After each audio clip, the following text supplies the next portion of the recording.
Welcome to ಅದ channel. ನೋಡಿ, ನಾನಿವತ್ತು ಬಸಳೆ ದಂಟಿನ ಪಲ್ಯ ಮಾಡಿ ತೋರಿಸ್ತಾ ಇದ್ದೆ. ಈ ಬಿಸಿಲಿಗಂತೂ ಈ ದಂಟು ಅಷ್ಟು ತಂಪಲ್ಲ, ನಮ್ಮ ಜೀವಕ್ಕೆ ಅಷ್ಟು ಖುಷಿ ಆಗುತ್ತೆ ನಮಗೆ ತಿನ್ನೋಕೆ ಸಹ. ಹಾಗೆ ಇದನ್ನೀಗ ಫಸ್ಟ್ ಕತ್ತರಿಸ್ಕೊಂಡು ಬರುತ್ತೆ. ಒಂಚೂರು ಎಣ್ಣೆ ಹಾಕಂತ ಇದ್ದೆ. ಸಾಸಿವೆ ಹೊಟ್ಟುತ್ತಾ ಇತ್ತಲ್ಲ, ಸಾಸಿವೆ ಹೊಟ್ಟುತ್ತಾ ಇತ್ತು. ಬೇವನೆಲ್ಲ ಹಾಕೊಂಬ.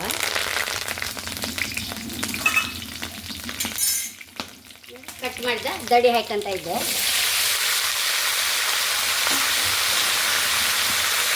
ಬೆಲ್ಲ, ಮುರಿನೋಡು, ಉಪ್ಪು, ಅರಿಶಿಣ ಎಲ್ಲ ಹಾಕಂತ ಇದ್ದೆ. ನೀರು ಹಾಕಿದ್ರೆ ಸರಿ ಬೇಯ್ದು.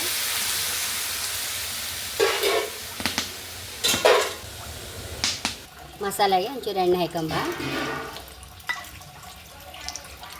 ಮೆಣಸು, 1 ಟೀ ಸ್ಪೂನ್ ಉದ್ದಿನಬೇಳೆ, 1 ಟೀ ಸ್ಪೂನ್ ಕಡಲೆಬೇಳೆ, ಒಂದು ಅರ್ಧ ಟೀ ಸ್ಪೂನ್ ಮೆಂತ್ಯ, ಅರ್ಧ ಟೀ ಸ್ಪೂನ್ ಸಾಸಿವೆ ಹಾಕೊಂಡಿದೆ.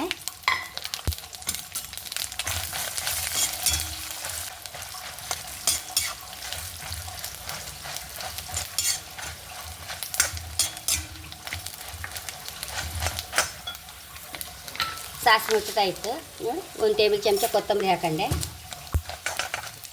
ನೋಡಿ, 2 ಟೇಬಲ್ ಚಮಚ ಫಸ್ಟ್ ಎಳ್ಳು ಹಾಕೊಂಡೆ. ಎಲ್ಲ ಹುರ್ಕೊಂಬಲ್ಲ ಹಾಕಿ ಮಾಡಿ.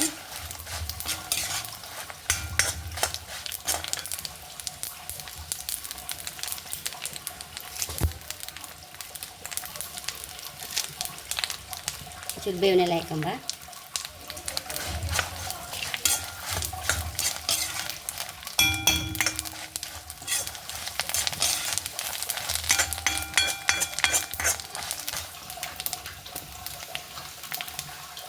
ನಮಗೆ ರಸ ಒಂಚೂರು ಹೆಚ್ಚು ಬೇಕಂತಿದ್ರೆ ಒಂಚೂರು ಕಾಯಿ ಹೆಚ್ಚು ಹಾಕೊಂಡ್ರೆ ಸರಿ. ರಸ ಹೆಚ್ಚು ಬೇಡಿದ್ರೆ ಚೂರೇ ಕಾಯಿ ಸಾಕಾಗ್ತು. ನಾನು ಒಂಚೂರು ನಮಗೆ ಕೆಲಸದವ್ರಿಗೆ ನಮಗೆಲ್ಲ ಒಟ್ಟಿಗೆ ಮಾಡ್ತಾಯಿದ್ದೆ. ಒಂಚೂರು ರಸ ಸಹ ಬೇಕು, ಅದಕ್ಕೆ ಕಾಯಿ ಒಂಚೂರು ಹೆಚ್ಚಿಗೆ ಹಾಕೊಂಡೆ.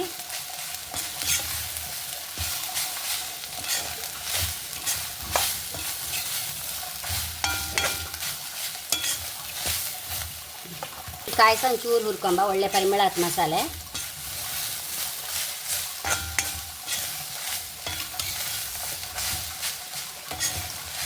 ನೋಡಿ, ಇದನ್ನೀಗ ಮಿಕ್ಸಿಯಲ್ಲಿ ಹರ್ಕೊಂಬತ್ತೆ. ಚೂರು ಎಣ್ಣೆ ಹಾಕೊಂಬ ಬಾಣಲಿಗೆ. ಸಾಸಿವೆ ಹಾಕೊಂಡೆ.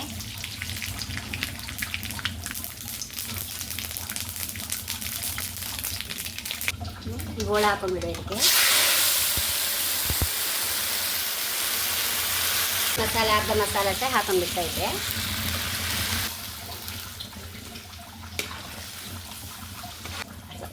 ಮತ್ತು ಇವನ್ನೆಲ್ಲ ನಾವು ಇದು ಎಲೆ ತೆಗೆದುಕೊಳ್ಳಿ ಇದನ್ನು ಬಿಸಾಡ್ತೇವೆ. ಈ ದಂಟೆಲ್ಲ ಆ್ಯಕ್ಚುಲಿ ಪರಿಮಳ ಇರೋದಲ್ಲಿ ಇದರಲ್ಲೇ ಇದನ್ನೆಲ್ಲ ಹಾಕೊಂಡ್ಬಿಡುವ. ಹೀಗೆ ಇದಕ್ಕೆ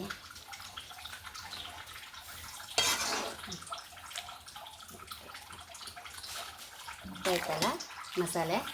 ನೋಡಿ, ತುಂಬ ಅಂದರೆ ತುಂಬ ಪರಿಮಳ ಆಗಿದೆ. ಇದನ್ನೀಗ ಬೌಲಿಗೆ ಟ್ರಾನ್ಸ್ಫರ್ ಮಾಡ್ಕೊಂಬ. ಬಸಳೆ ದಡಿದು ಪಲ್ಯ ರೆಡಿಯಾಗಿದೆ.